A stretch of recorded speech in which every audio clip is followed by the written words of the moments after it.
नमस्कार साथियों, अनुकूल क्लासेस में आप सभी लोगों का स्वागत है। तो साथियों, मैं हूं आज आपके साथ अनुज। तो मैं जो आपके साथ जो टॉपिक चला रहा था वो चला रहा था पालमपुर की कहानी, स्टोरी ऑफ पालमपुर, जो कि क्लास 9th का आपका इकोनॉमिक्स का टॉपिक है। तो मैंने आपसे एक रिक्वेस्ट किया था, आपसे कहा था, आपसे लोगों से वादा कराया था कि मेरे भाई आप सबसे पहले इकोनॉमिक्स पढ़ें, चाहे इकोनॉमी पढ़ें। तो उससे पहले मैंने अपने चैनल पर बेसिक ऑफ इकोनॉमिक्स और बेसिक ऑफ इकोनॉमी की वीडियो डाल रखी है। आप उन वीडियो को देख ले और वहां से अर्थव्यवस्था और अर्थशास्त्र का परिचय दोनों को अच्छी तरीके से, बेहतर तरीके से समझ लें। तो ये आपको समझना जरूरी है। फिर मैंने आपसे कहा था फिर आप हमारे चैनल पर आइए, अब समझिए स्टेप बाय स्टेप। क्योंकि जब तक मेरे भाई हम लोगों के लिए अर्थशास्त्र और अर्थव्यवस्था के बारे में पता नहीं होगा, तब तक हम कुछ नहीं समझ सकते कुछ नहीं समझ सकते, अधूरा ज्ञान है। क्योंकि हर व्यक्ति सबसे पहले पूछता है, बताओ भी अर्थव्यवस्था की तुम क्या पढ़ रहे हो? तो मैंने कहा भी अर्थशास्त्र पढ़ रहा हूँ। उन्होंने कहा कौन सा चैप्टर पढ़ रहे हो? मैंने कहा पालमपुर गांव की कहानी पढ़ रहा हूँ। उन्होंने कहा ठीक है। उन्होंने कहा आता है? मैंने कहा बिल्कुल आता है जी, पूछिए। उन्होंने कहा बताइए भी अर्थशास्त्र की परिभाषा क्या है? अब हम अटक गए यहाँ पे। अब क्या होगा भी सामने?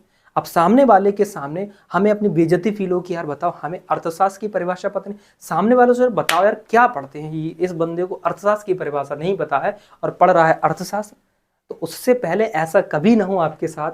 तो मेरे चैनल पर पीछे जाइए, वहां पर आपको बेसिक ऑफ इकोनॉमिक्स और बेसिक ऑफ इकोनॉमी दोनों का वीडियो दे रखा है।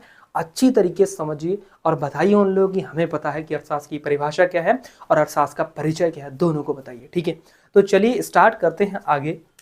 हमने कल आपसे कहा था कि हम आज बात करेंगे रासायनिक उर्वरक की। रासायनिक उर्वरक पर हम लोग चर्चा करेंगे। देखिए, रासायनिक उर्वरक की बात करते हैं, ऐसे खनिज होते हैं जो पानी में घुल जाते हैं और पानी में घुलकर पौधों को तुरंत उपलब्ध हो जाते हैं और मिट्टी इन्हें लंबे समय तक धारण नहीं करती। मिट्टी क्या करती है, समय के साथ इनको बाहर निकाल कर फेंक देती है। अब मिट्टी इनको निकाल देती है तो ये क्या करते हैं, भौमजल यानी भूमि पर जो जल मौजूद है उसमें, ठीक है जी, नदी में, तालाब में जाते हैं, उनको प्रदूषित करते हैं। उनको क्या करते हैं, प्रदूषित करते हैं। तो यही होते हैं रासायनिक उर्वरक। चलिए इसकी एक बनाते हैं डेफिनेशन क्या है। तो मैंने कहा रासायनिक उर्वरक ऐसे खनिज होते हैं, ऐसे खनिज जो पौधों को तुरंत उपलब्ध हो जाते हैं। ठीक है, मिट्टी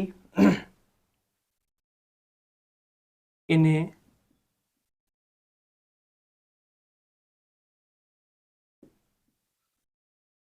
लंबे समय तक धारण नहीं करती है।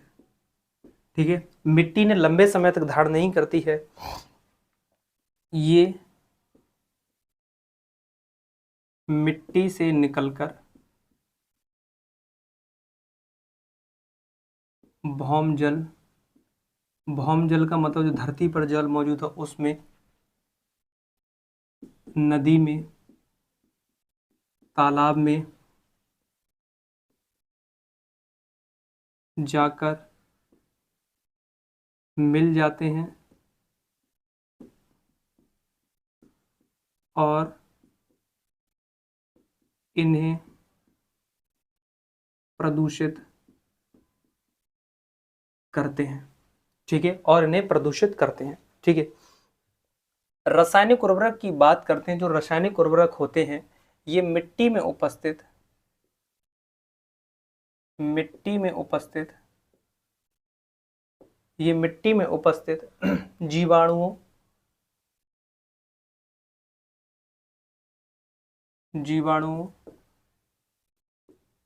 सूक्ष्म अवयवों को नष्ट कर देते हैं। ठीक है, मैंने कहा जो आपका रासायनिक उर्वरक होता है ये मिट्टी में उपस्थित जीवाणुओं को, सूक्ष्म अवयवों को नष्ट कर देते हैं, जिससे मिट्टी कम उपजाऊ रह जाती है।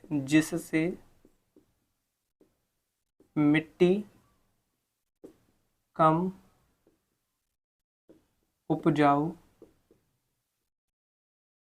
रह जाती है। ठीक है, जिससे मिट्टी क्या होती है, कम उपजाऊ रह जाती है। अगर बात किया जाए कि देश में रासायनिक खाद का सबसे पहले उपयोग पंजाब ने किया था।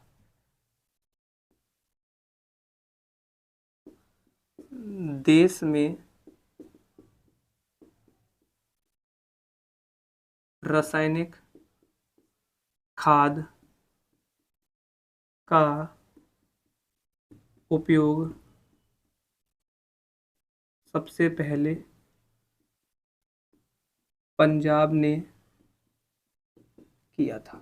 ठीक है, चलिए यहां तक समझते हैं, फिर देखते हैं आगे है क्या। देखिए, मैं आपके सामने बता रहा था मेरे भाई की रासायनिक उर्वरक है क्या।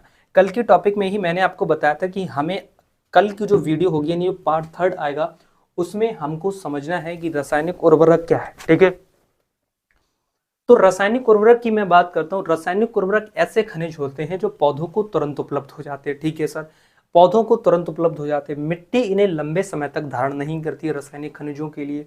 ठीक है, रासायनिक खनिजों के लिए। ठीक है सर, ये मिट्टी से निकलकर भौमजल, नदी, तालाब में जाकर मिल जाते हैं। फिर ये मिट्टी से निकलेंगे, फिर ये या तो जल में जाके मिलेंगे, नदी में मिलेंगे, तालाब में मिलेंगे, अब मिल जाते हैं। अब फिर क्या करते हैं, इनको प्रदूषित कर देते हैं। इनको क्या करते हैं, इनको प्रदूषित कर देते हैं। तो रासायनिक उर्वरक जो होते हैं ये मिट्टी में उपस्थित जीवाणुओं को, सूक्ष्म अवयवों को नष्ट कर देते हैं, जिससे क्या होता है, मिट्टी कम उपजाऊ रह जाती है। और देश में रासायनिक खाद का सबसे पहले उपयोग किसने किया था, पंजाब में किया था। तो फिर हम इन चीजों पर हम चर्चा कर चुके थे।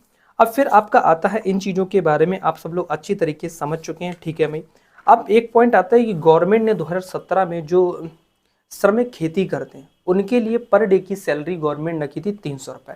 यानी अगर श्रमिक की बात, जो खेत में जो श्रमिक काम करते हैं, जो भी श्रमिक काम करते हैं, उनका पर डे की जो मजदूरी है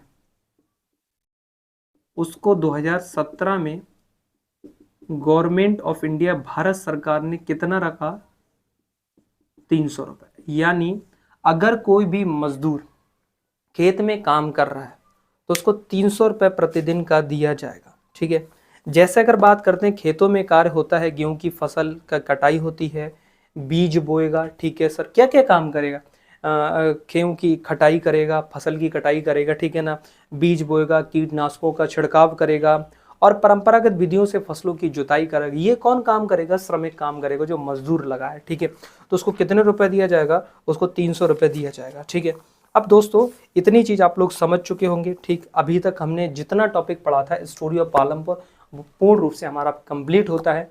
उम्मीद करता हूँ सारी चीजें आप लोगों को समझ में आई होंगी, पूरा टॉपिक कंप्लीट हो गया। इसके बाद हम नेक्स्ट टॉपिक स्टार्ट करेंगे। उस टॉपिक का नाम है संसाधन के रूप में लोग। ठीक है, संसाधन के रूप में लोग, अब टॉपिक इसके बाद यही आएगा। तो दोस्तों आज के लिए बस इतना ही। थैंक यू, जय हिंद।